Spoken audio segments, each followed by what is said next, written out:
Quelques jours après, le roi Agrippa et Bérénice arrivèrent à Césarée pour saluer Festus. Comme ils passèrent là plusieurs jours, Festus exposa au roi l'affaire de Paul et dit : « Félix a laissé prisonnier un homme contre lequel, lorsque j'étais à Jérusalem, les principaux sacrificateurs et les anciens des Juifs ont porté plainte en demandant sa condamnation.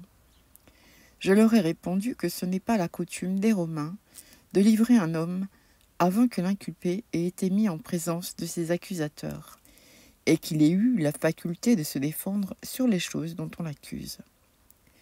Ils sont donc venus ici, et sans différer, je siégeais le lendemain au tribunal, et je donnai l'ordre qu'on amène cet homme.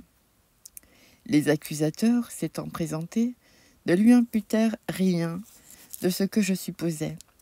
Ils avaient avec lui des discussions relatives à leur religion particulière et à un certain Jésus qui est mort, et que Paul affirmait être vivant.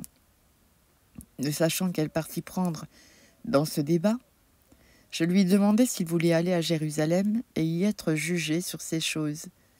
Mais Paul, en ayant appelé pour que sa cause soit réservée à la connaissance de l'empereur, j'ai ordonné qu'on le garde jusqu'à ce que je l'envoie à César. Agrippa dit à Festus : « Je voudrais aussi entendre cet homme. » « Demain, répondit Festus, tu l'entendras. » Le lendemain, donc, Agrippa et Bérénice vinrent en grande pompe et entrèrent dans la salle d'audience avec les tribuns et les principaux de la ville. Sur l'ordre de Festus, Paul fut amené.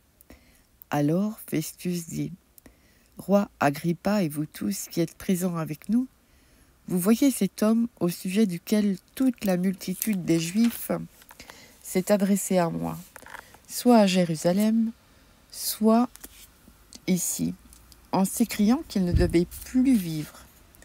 Pour moi, ayant reconnu qu'il n'a rien fait qui mérite la mort, et lui-même en ayant appelé à l'empereur, j'ai résolu de le faire partir. Je n'ai rien de certain à écrire à l'empereur sur son compte.